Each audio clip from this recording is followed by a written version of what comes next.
so let's switch gears a little bit. And now Lisa's reaction that she had to Break a Day was the reaction I had to Through the Woods. Oh, thank you so much. And yes, it was a very emotional, it's weird. Sometimes I just have emotional responses to things. And when that fabric was laid out in front of me, and I didn't know at the time, Lisa was watching my face as it was being laid out, because she knew immediately this was going to be. Here's kind of what we do. Okay, so, Lisa's owner, she picks 99% of all the fabric and whatnot, and I'll provide my input, and we'll kind of do a give and take. But I get to pick something of my own that I want, regardless of her opinion, something I want in the shop, okay? This one was my pick that month. Oh, I'm so grateful. And I did. I absolutely loved it. Now I made some notes, so let me make sure I don't forget anything I wanted to say about it. Okay. Okay, so I put in there, I talked about, the elements in the collection. This was something I would have personally designed myself if I had your talent. Okay. Everything from the colors, the owl in particular was so beautifully rendered. It just as a standalone, that owl was absolutely gorgeous. The moths, the ferns, going back to the, growing up in the mountains, there was so much of the stuff that resonated with me. But I will tell you, I would have totally missed the mark on the color choices. Okay? Yeah. If I had designed it, I would have went totally different. What you did with that was incredible. And I knew I was going to love it as she was pulling the samples out of the bag, and I was seeing just the colors. Absolutely gorgeous. Oh, thank you. When somebody asks me what's my favorite color, I say gray. Okay. I don't know anybody else who picks gray as their favorite color, but I'm a gray girl. I do like gray. Love gray probably since my 20s, and my opinion on it has not changed. I am actually wearing color today only because I am representing SewEndipitous fabric shop. So normally I am wearing gray. The yellow, the goldy hue yellow, was a color that I normally would have never give a second thought to, but there was I can't remember whose collection, something came out last spring. And the more I looked at that, the more I loved it, to the point that it's actually become one of my favorite colors now.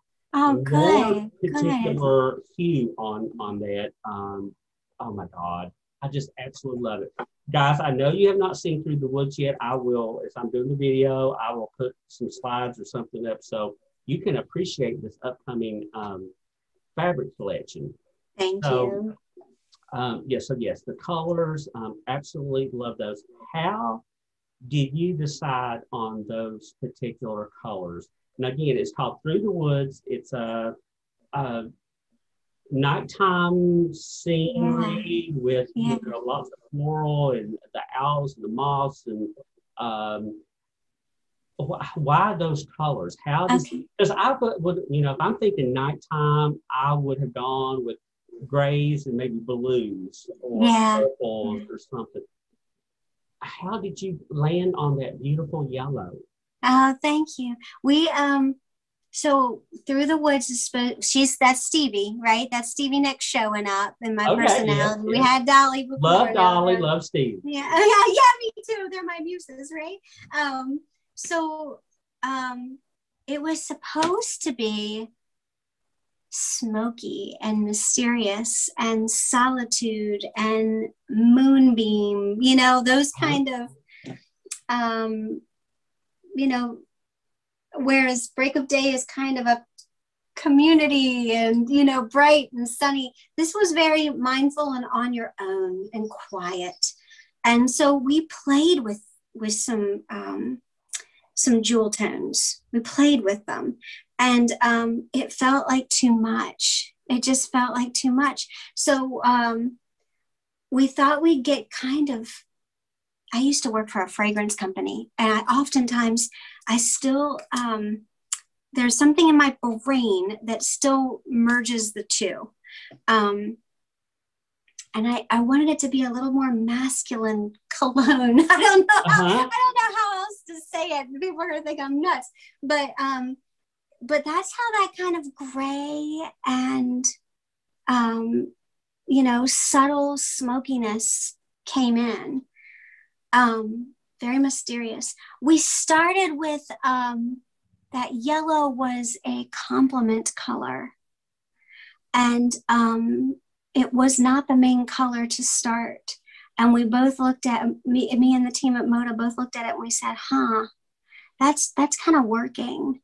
What if it was a little more mustardy, a little more gold, a little more brass? And we had it sampled out, and I actually asked to kick out the other colors and said, can we please just do the gray and gold? And they said, we're thinking the same thing. And so it just kind of clicked for us. And we were so, and then when Pantone announced the colors of the year, we were like, oh my Lord, how did we manage to pull that out of our hat? I mean, we did that on purpose.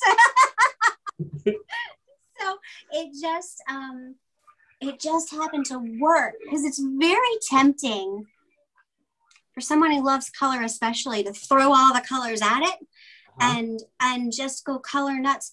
But for a very modern, a very large scale collection like that, it made sense that less was more, and it just simplifying that color palette. And truthfully, I was terrified, because it's putting a lot of investment on a very simplistic color palette. You gotta hope people like those colors.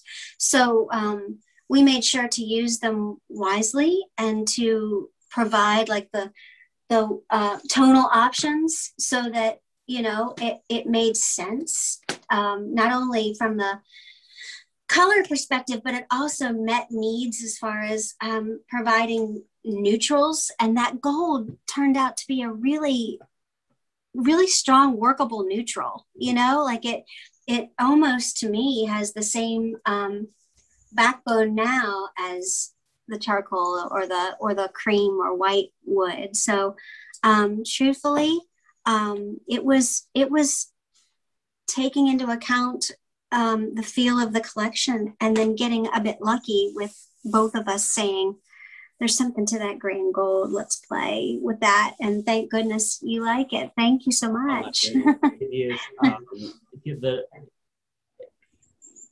there's sometimes there are collections where I will like the design and maybe the color doesn't speak to me as much, or vice versa. And this is one of those that both of those together is, believe me, one of the things I love, particularly when it's a collection that I really, really, really, really like, when I am putting together all of our marketing material and our social media stuff, and I'm creating the graphics using, the designs, that come from folks like you. And when I can get excited about it, and I am telling you, I will work up so much material. I mean, I have a material for a month that I can post every day. And this is going to be one of those collections. I love it that much. I'm so grateful. And I was so excited when, because I didn't know you had designed that one. And I was going through the catalog and I was putting together, I thought, Lisa, what kind of upcoming collections do we have that's coming up that I can, let people know, to look forward, they can look forward to.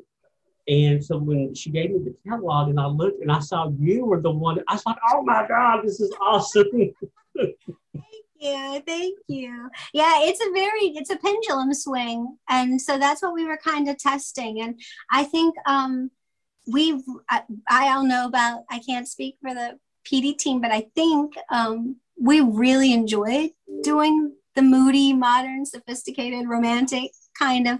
So hopefully we can explore that more, because that was fun. That was. I hope so, because I would think that is. I lean more toward the modern stuff. Lisa leans more toward the traditional and the vintage, and she's very much the meme-all. And, you know, a lot of times, Yeah. you know, the collections, she'll look like, she's like, is this too meemaw? And because she knows what I'm going to say. I And love that you I said that. love the modern. You know, I would like both. And I will tell you, I have warmed up a lot to the more traditional vintage quilting designs. I wasn't so much in the beginning. But now that I have worked with all these different collections as they continue to come up, I have to admit, you know, a lot of that is really, really growing on me. And but the modern part, that's where, I mean, you can tell I get excited talking about this collection. Thank you. And that's the kind that really, really speaks to me. And you know, we've got buyers on both sides, and sometimes, you know, those what I call Meemaw collections they will fly out the door, and I was like, thank God for the Meemaws out there. But I'm liking, you know, it's like, okay, I got to get this collection moving. I was the one that picked, you know, this one in particular. Sometimes it takes a little longer for the more modern ones to catch on. At least that's the trend that we've seen in our shop. But they usually end up getting on board with me. So yeah, you know, yeah, it's funny because, you know, there's an audience for everything, because someone's going to resonate with the storytelling on any side of that. So it's hopefully, as you know, we grow and get established, we can walk a line that kind of is right down the middle, you know, and a happy medium, especially as you know, my hope is that one of the blessings of COVID is that people are coming back, you know, if they weren't into quilting or if they weren't into sewing before all this happened, maybe they were when they were at home on quarantine, and welcoming in new people with new opinions and new preferences. And, you know, I think all art has a home, and yeah, I'm just happy to get to play in the sandbox. What inspired the particular elements in this collection? Like the owl plays a big part, and the moth play a big part. Is there a butterfly in there as well, or is it? Yeah, there is. I mean, they can be anything you want them to be. Okay. They were just it's really just symbolic of the storytelling. It's really, so I have to start, like, it has to make sense. There has to be a thread of consciousness through my collection to help me get it down on paper. And it's the story I tell myself. So Break of Day was getting up with the sun, and you hear the chickens and you see the, you know, it's immersive. And whether people know it or not, there's that, providing that continuity in the design is just as, it's there, whether you're cognizant of it or not. It's as important as making the color palette consistent. And, you know, there's a commonality running through it. So for Through the Woods, it was, all right, Jackie, you're going out and you got a blanket around you. And what are you going to do out there in those trees? Well, I'm going to start down that path. And so this is the Pebbled Path. You know, I'm going to start that gravelly crunchiness under my feet. And you're looking down and there's acorns, there's oak leaves, there's, you know, what's above you? Well, the moon's above you. You know, it's just. Now, see, I love that, because I interpreted that piece as the one with the, I call it spots and dots. I interpreted that one as the celestial sky with the stars. Oh, I love that. So when you said that about the pebbles, I'm like, I never even thought about that. But I really did. Don't you love how different people interpret? Yeah, I love that. I really thought that was the celestial sky. Just a moonless night. I love it. Yeah. Oh, that makes me happy. I like your idea better than mine almost. But so we're gonna go with that. But it's the all of the senses. What do you see? What do you hear? I hear the crunch. I smell the pine. It's the immersive experience. So, you know, the little flowers. My little boy who's 7 now, you know, the little fistful of wilted flowers that they bring you that they've picked, and you know, who's out there with you at night. But yep, there's an owl that's watching over you. You know you're not alone, and that's why they're watching out for you. So so that might be more fun than the colors that cause me extreme anxiety. Is that storyline? Is that you know, it's why, it's experience. What does it evoke? What, you know, what does it do for your senses? And whether or not somebody that's just coming in off the street and wants a project knows it or not, you know, hopefully there's something about the collection that made them stop and just pick it up, well, you know? And it was perfect in that, you know, there were so many different elements that I was drawing from my own experience growing up in the mountains. And, yeah, you know, the obviously, you know, the owl was the ever-present watcher. Yeah. And I remember before I left the mountains, I rarely ever heard owls anymore. And it was kind of disheartening. But here in South Carolina, I hear them almost all day. While the sun is out, I hear them almost all day. And I'm like, oh my God, that takes me back to being, you know, a child in the mountains and how much I missed hearing the owls. Yeah. But my grandparents who lived beside me, they had one of those, what do they call it? Daytime, nighttime lights, the big light outside. Yeah. So, you know, it was always when the light would come on and the moths and stuff would be flying around that light. And I loved that when I saw that in the collection as well. Now, did you start with one particular element and build on it? How did you? How did that one start? Yes, yeah, that one started. Who came first? The owl did. Yeah, okay. The owl did, and he led the way. And sometimes it doesn't work that way because it's a lot of, you know, he was the lead, and he just kind of came together and wanted to exist. So I didn't have to fight him, you know, and he was fun to do. And I thought, okay, he needs the rest of his story told. So that's really, yeah, that's how he came about for that one. And, you know, we had a cool moment the other night. I can go off track for just a sec because this was imagined. And we just bought a house and moved in December to the woods. So I'm sitting here, I'm pointing and looking this way because it's here. But it was really cool because I went out to look at the moon, and I'll be darned if I didn't hear an owl. And I'm like, oh, I get all emotional just thinking about it because it was just a reality of, you know, where we've the story becoming real. Yeah, it was really That's cool. Funny you mentioned that because I live in the town of Rock Hill. Okay, I'm literally in the historic district part of Rock Hill, South Carolina. And I heard something totally unexpected the other day. Just as much I love, you know, mention the owls, and they make me feel right at home. But once it got warm enough, I could open my window, heard a rooster crowing. Oh. And I did not realize my neighbor across the street in her backyard, she has chickens. And I'll just be sitting here working, and all of a sudden I'll hear that rooster, and I'm telling you, I cannot help but smile every time I hear that. And again, it's one of those things, it takes you back.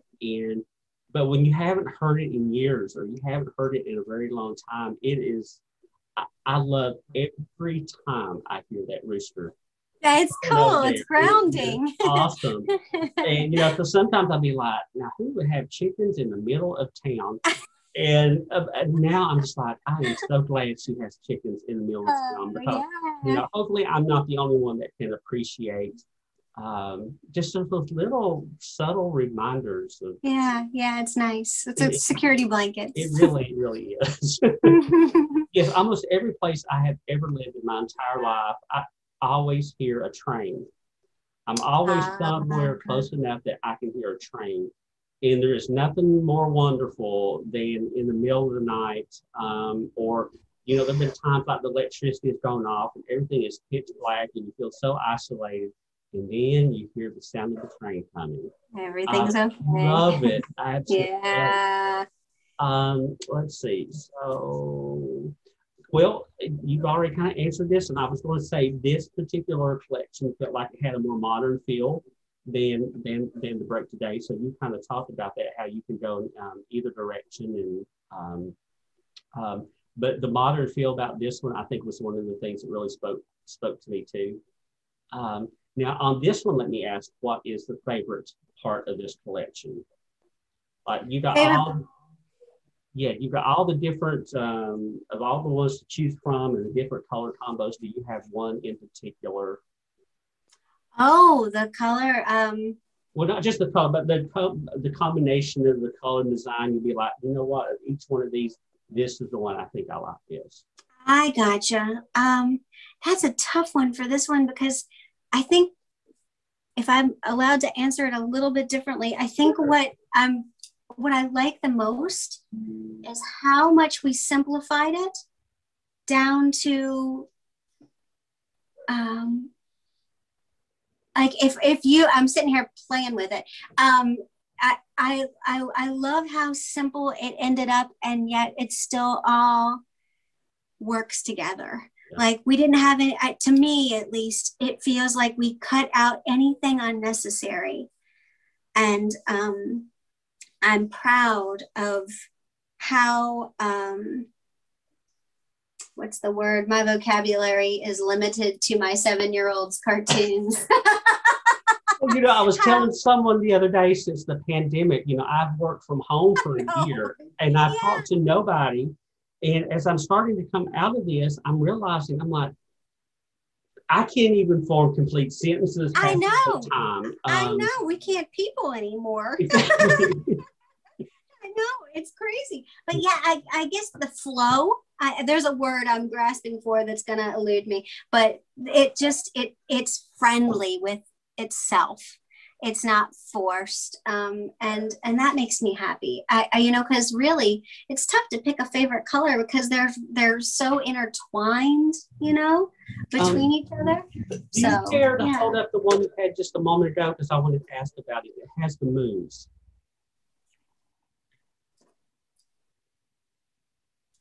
Here's a version of the moons. Yes. Is that okay? This was, yes, I absolutely love that.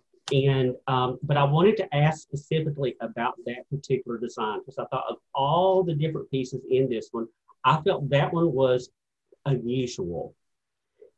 In that, if I was, and when I say that, it's not a criticism, believe me, it's like, no, this, I would have never thought to put this one in there. But it turned out that it's probably one of my favorite pieces out of that. And when I was flipping through it, I was like, well, that's an unexpected design. Because, you know, you're seeing the owls, you're seeing the moss, you're seeing the flora. And then I came to that one and I was just like, it seemed very modern in a way. And it kind of also reminded me a bit of the dream catchers. Yeah. And I don't know if it was intentional, but I specifically wanted to ask about that particular design and how that one fit in with everything else, because I think it plays perfectly with everything else. Oh, again, it was an unexpected choice. Yeah, it was actually, because that was the last fabric, that was the last pattern added. Okay. And it was not in the original submission. Was it? No, it was not. I got to talk to myself here, have a private conference with myself. That one was the last one, and it was not originally in the collection. And why the reason we added it eludes me right now. We might have just decided we could afford, you know, the space for another pattern. But one thing I remind myself of is I like floral and I like organic and I like detail. So sometimes to balance that out, a nice geometric provides kind of a nice balancing contrast, and it's not so soft, all of it. And so we did start with the butterflies with that geometric prism behind them. That was in the collection to start, and I liked it. And I think I'm trying to remember the history. I think I thought another geometric would be a nice a nice pendulum swing from the very organic, detailed line work. And so we added that almost as, in my head, it's like the gingham, because it provides kind of that's not a good way to describe it. I guess the geometric is the best way to describe it, because like a gingham would complement a floral traditionally in the, more country aesthetic. This geometric, to me, balances the very organic owl. How's that for a bunch of words? Does that kind of make sense? Oh, it makes perfect sense, because that's what I was going to say. I cannot imagine the collection without it now. That is gorgeous. Oh, thank you. So it just kind of, there's so much organic. There's so many sticks and leaves and florals that it needed a hard line. How's that? And it's kind of like the check, you know, to God, you're seeing inside my head, and that's a dark place. So no. Actually, I'm loving it. And you mentioned the behind the moths, what word did you use? See, now I'm losing them. The geometric shape, the prism. Yeah, the prism behind it. I did not notice that prism until yesterday, actually. Oh, really? And That's funny how there's always elements designed, and you know, just like some days you don't see it, and the other days, well, hello, where did you come from? And that really, really adds something extra to that. How did that come about? Was it just part of the wanting to add the lines and so the detail in those butterflies is they're very detailed, and I didn't want them to be on a naked surface, and so I tried just silhouettes of the butterflies themselves, and it just seemed like it didn't fit. And so I had on my phone, just as an aside, there are hundreds of thousands of random photos of things I see. And at the time, those little prismatic terrariums were a big deal. Do you know they're kind of, this is going to be the worst drawing in the world. But, you know, they're kind of like, you know, they've got that kind of general shape to them, you know, they're very modern looking, and brass was everywhere. And I was just noticing them, and I thought, you know, that's a neat shape, you know, it's a neat, so if I get stuck on something like, what the devil do I put behind the butterflies, I will pull out my phone and look at the encyclopedia of random photos that I have. And I remember very, it's fun when I have family photos scrolling on the on the TV, and it defaults to all my weirdness. All of a sudden, people are like, "Why do you have a picture of a shoe?" That is so funny. No, actually, on my computer, I keep a folder called Swipes. And I run across some just odd-looking thing that I'm like, I don't want to forget this. There's something in this I need to come back to later on. And when I hit a spot that, you know, I thought, okay, I need some inspiration. It's not coming to me. And I'll start looking at just these weird, odd kind of photos and shapes and whatnot. And, you know, sometimes you can find inspiration in those. I thought I was that's where it was. It was me at Target or TJ Maxx or wherever I was. Love it. I mean, I didn't notice at all. What do you think would be some of the perfect uses or projects that people can do utilizing through the woods? What do you have any, like, when you're creating a new concept or whatnot, do you think about how people are going to use it? I do. Right now, as my business is growing, I was so lucky to get Moda early. I was so lucky. There's so many talented designers that are bringing just huge followings to the table along with when they debut at Moda. And so I'm still in such an infancy, and I've always found that when you come in shooting guns off from both hips, it's so much less effective than just slow growth and watching and learning. So I focused primarily on, you know, having a curated number of quilts that, you know, I can get right before I go bananas. But believe me, in my head, pure bananas, because I can foresee a lot of things, like to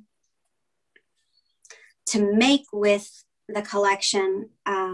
My brain immediately defaults to sachets because it kind of falls in line with the softness and the romance of the collection. So you fill this with pine and juniper and lavender. That's cool, right? Or what else could we do? I mean, with a collection like this, I mean, a gathering apron would be lovely. Or, you know, I'm going off the ropes as far as quilting's concerned. But anything that kind of I mean, eye pillows would be lovely.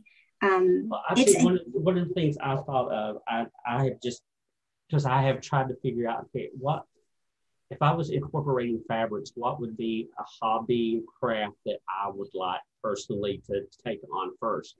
And one of those, and I guess it's probably because it's simple, is no, I like it. fabric wrapped boxes. I love fabric, like many years ago, people had hat boxes and those kind of things. And there's just something about fabric covered boxes that I love. And when I saw this collection, I thought maybe this needs to be one of the first I like that. boxes that I wrap with fabric. I don't know why that's, it's interesting too. You also used a couple of descriptors there a minute ago. I have no memory. Soft and did you use the word romantic or romantic or solitary? Like it's a quiet collection. Like I want to whisper. But earlier you mentioned what Steve saw in it. There is a masculine aspect in this collection that, as a guy, there's not a lot of masculinity in a lot of fabric collections. And this one I felt had a really nice hint, or maybe even a little bit more than a hint of masculinity in it that I really liked.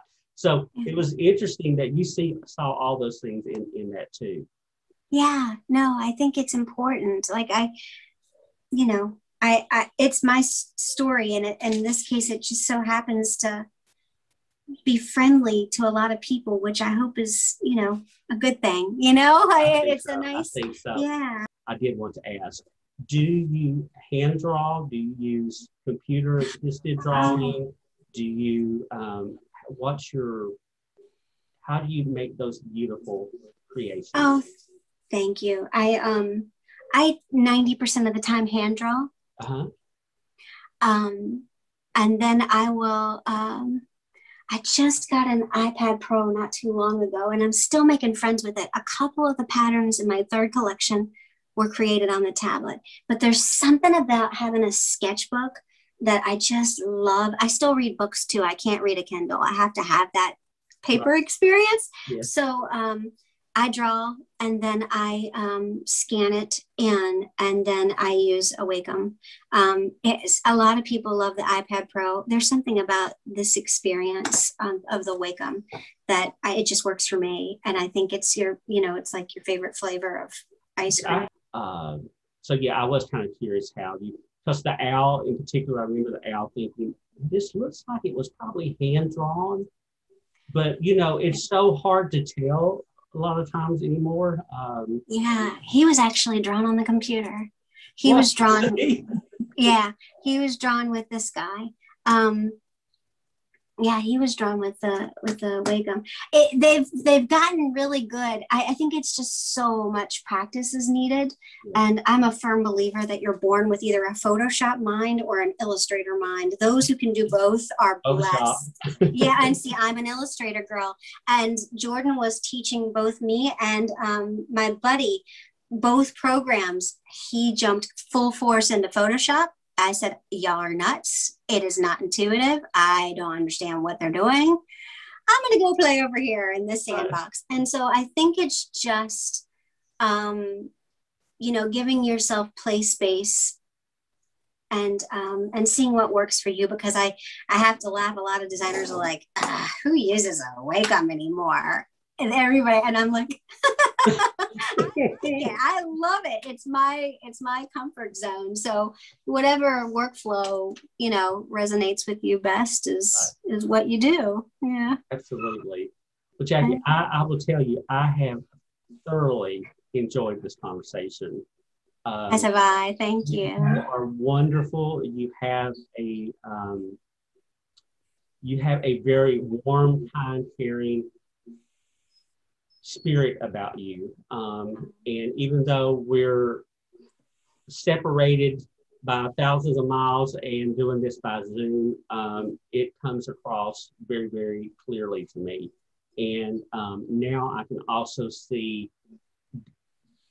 how that has translated into your designs. There's a lot of beauty in here. There is, yeah. Yes.